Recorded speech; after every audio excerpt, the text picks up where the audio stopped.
안녕하세요. 66세 된 박현수입니다. 오늘 제가 들려드릴 이야기는 정말 부끄럽고 후회스럽지만 혹시나 저와 같은 실수를 하실 분들이 계실까봐 용기를 내어 말씀드리려고 합니다. 저는 올해로 66세가 되었고 6년 전에 34년간 다니던 중소건설회사에서 정년퇴직을 했습니다. 현장 관리 일을 했는데 젊을 때부터 몸을 많이 썼다 보니 나이가 들면서 여기저기 아픈 곳이 늘어나더라고요. 무릎도 아프고 혈압도 높아지고 그러다 보니 병원에 갈 일이 많아졌습니다. 퇴직하고 나서는 경제적으로 많이 빠듯해졌어요. 퇴직금으로 3,400만 원 정도 받았는데 아이들 결혼할 때 많이 도와주고 나니 손에 남은 게 별로 없더라고요. 다행히 65세부터 국민연금을 월 78만 원 정도 받고 있고 지금은 마트에서 카트 정리하는 아르바이트를 하루 4시간씩 주 5일 해서 월 80만 원 정도 벌고 있습니다. 아내도 아파트 경비실 청소 일을 해서 월 65만 원 정도 버니까 기초연금까지 합치면 부부가 한 달에 275만 원 정도 되는 수입이 있어요. 그런데 나이가 들다 보니 의료비가 만만치 않더라고요. 고혈압 약은 기본이고 무릎 때문에 정형외과도 가야 하고 아내도 골다공증에 어깨도 아파서 물리치료 받고 그러다 보니 한 달 의료비만 30만 원 가까이 나가요.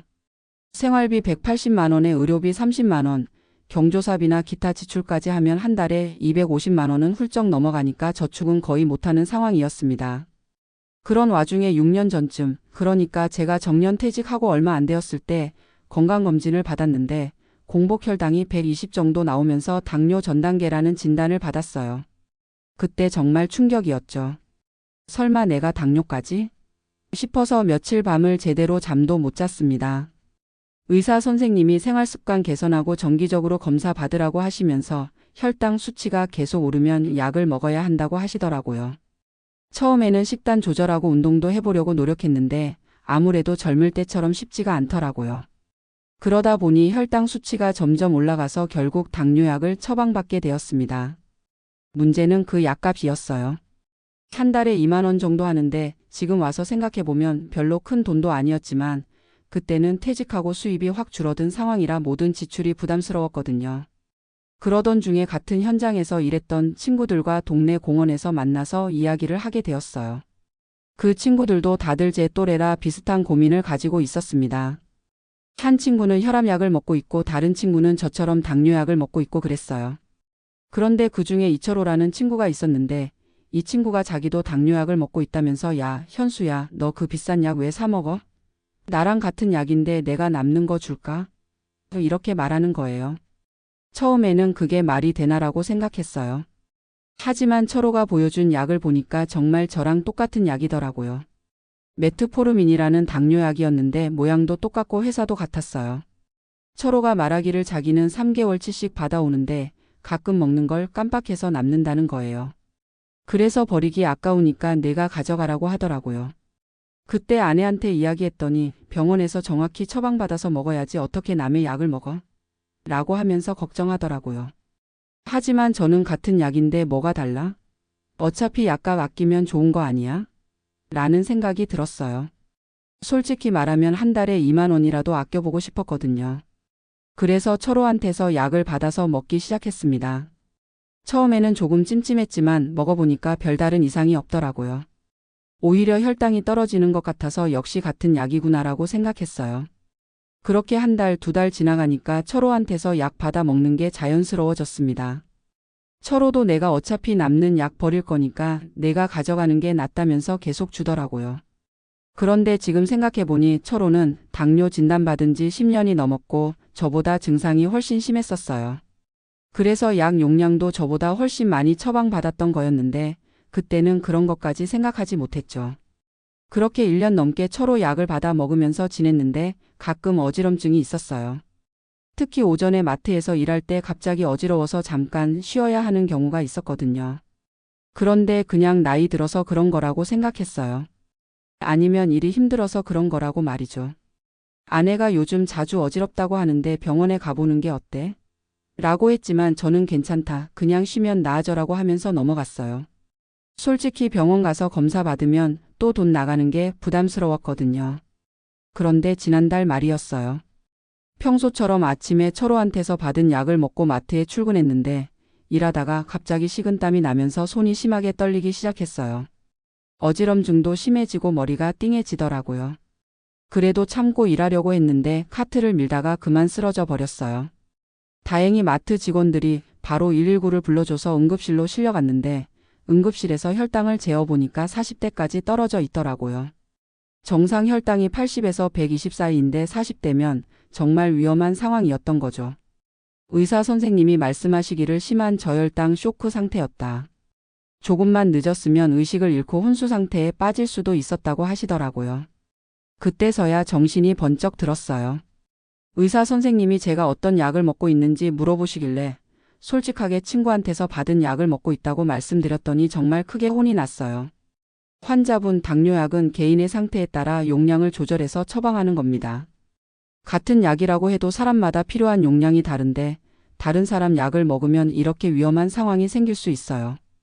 특히 당뇨약은 용량이 맞지 않으면 저혈당으로 생명이 위험할 수도 있습니다.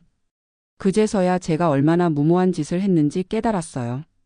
철호는 저보다 당뇨가 심해서 약 용량이 많았던 거였는데 저는 그걸 모르고 그대로 먹었던 거죠.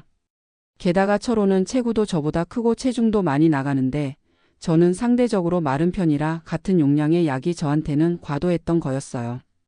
응급실에서 포도당 주사를 맞고 하루 입원해서 경과를 지켜본 후에야 집에 올 수 있었습니다. 그때 응급실비와 입원비로 50만 원 정도 나왔어요. 약값 아끼려고 했던 게 결국 더 큰 의료비로 돌아온 거죠. 집에 와서 아내한테 정말 미안했어요. 아내가 내가 그때 왜 남의 약 먹지 말라고 했는데 안 들었어? 정말 큰일 날 뻔했잖아라고 하면서 울더라고요. 그런 아내를 보니까 제가 얼마나 어리석었는지 그리고 가족들에게 얼마나 큰 걱정을 끼쳤는지 실감이 났어요. 그 다음 날 바로 병원에 가서 정확한 검사를 받고 제 상태에 맞는 약을 처방받았습니다. 의사 선생님이 말씀하시기를 제 경우에는 메트포르민 500mg이면 충분한데 제가 먹었던 철호 약은 1000mg이었다고 하더라고요. 그러니까 제가 필요한 양의 2배를 먹고 있었던 거였어요. 그리고 의사 선생님께서 당뇨 관리에 대해서도 자세히 설명해 주셨어요. 약만 먹는다고 되는 게 아니라 식단 관리, 운동, 정기적인 검사가 모두 중요하다고 하시면서 3개월마다 한 번씩은 꼭 병원에 와서 혈당 상태를 확인해야 한다고 하셨어요. 환자분, 당뇨는 관리만 잘하면 충분히 일상생활이 가능한 질환입니다. 하지만 잘못 관리하면 합병증으로 실명할 수도 있고 신장에 문제가 생길 수도 있어요. 그러니까 정확한 처방에 따라 약을 복용하시고 정기적으로 검진 받으시는 게 가장 중요합니다. 그 말씀을 듣고 정말 뼈저리게 후회했어요. 몇만 원 아끼려다가 건강을 잃을 뻔했고 가족들에게 큰 걱정을 끼쳤고 결국에는 더 많은 의료비까지 들었거든요. 철호한테도 미안한 마음이 들었어요. 철호는 정말 좋은 의도로 약을 나눠준 거였거든요. 제가 경제적으로 힘들어하는 걸 보고 도움이 되고 싶어서 그랬던 건데 결과적으로는 위험한 상황을 만들어버린 거죠. 물론 철호도 당뇨약을 함부로 나눠주면 안 된다는 걸 몰랐던 거였지만요. 지금은 3개월마다 한 번씩 정기적으로 병원에 가서 검사받고 있습니다.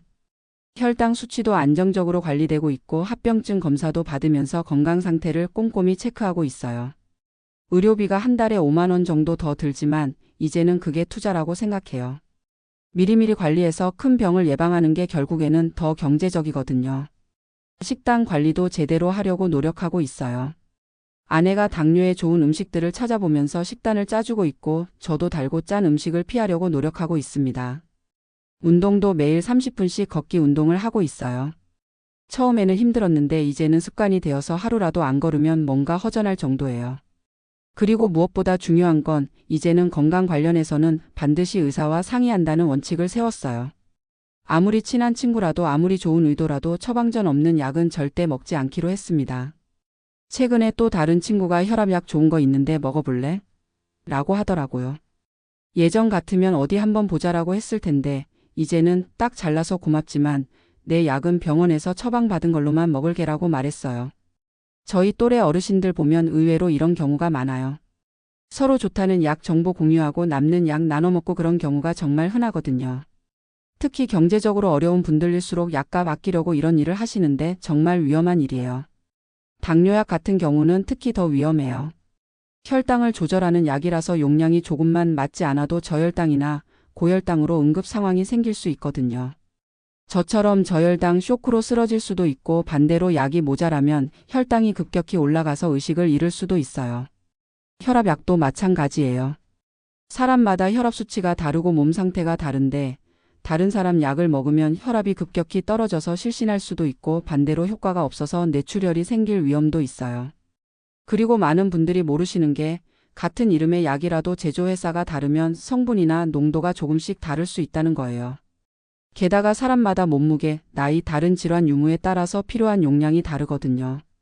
그래서 의사 선생님들이 환자 상태를 보고 개별적으로 처방하는 거예요. 제가 이런 이야기를 하는 이유는 혹시나 저처럼 경제적 부담 때문에 잘못된 선택을 하실 분들이 계실까 봐서예요. 저도 그 마음 충분히 이해해요. 퇴직하고 나니까 모든 지출이 부담스럽고 몇만 원이라도 아끼고 싶은 마음이 들거든요. 하지만 의료비는 절약할 게 아니라 투자라고 생각하셔야 해요. 지금 조금 더 들더라도 정확한 진단받고 올바른 치료받는 게 나중에 큰 병으로 발전하는 걸 막는 가장 확실한 방법이거든요. 그리고 경제적으로 어려우시면 정부에서 지원하는 제도들을 알아보세요. 기초생활수급자나 차상위계층이면 의료급여 혜택을 받을 수 있고 그렇지 않더라도 건강보험 본인 부담 상한제 같은 제도가 있어서 의료비 부담을 줄일 수 있어요. 저희 같은 저소득층은 연간 의료비가 120만 원을 넘으면 초과분을 지원받을 수 있거든요. 또 지역보건소에서는 당뇨나 고혈압 같은 만성질환 관리 프로그램을 무료로 운영하고 있어요. 정기적으로 혈당이나 혈압을 재주고 식단 상담이나 운동 지도도 해주거든요. 이런 제도들을 잘 활용하시면 경제적 부담을 많이 줄일 수 있어요. 약국에서도 도움을 받을 수 있어요. 약사님들이 약에 대해서 정말 전문가시거든요. 처방전 가지고 가면 약의 용법이나 주의사항에 대해서 자세히 설명해 주시고 궁금한 것 있으면 언제든지 물어볼 수 있어요. 저도 이제는 새로운 약을 처방받으면 약사님께 꼭 물어보고 제대로 이해하고 먹고 있어요. 가족들과도 건강 문제를 투명하게 공유하는 게 중요해요. 저는 그동안 아내한테 걱정 끼치기 싫어서 증상을 숨기거나 대충 넘어갔는데 그게 오히려 더 큰 걱정을 끼쳤더라고요. 이제는 몸에 이상이 있으면 바로 이야기하고 병원 갈 때도 함께 가서 의사 선생님 설명을 같이 듣고 있어요. 특히 자녀들에게도 부모의 건강 상태를 알려드리는 게 좋아요. 저희 큰아들이 아버지 앞으로는 어떤 약 드시는지 저한테도 알려주세요. 제가 인터넷으로도 찾아보고 같이 관리해 드릴게요 라고 하더라고요. 자녀들도 부모 건강에 관심 갖고 도움을 주고 싶어 하는데 우리가 숨기거나 혼자 해결하려고 하면 안 되는 거였어요.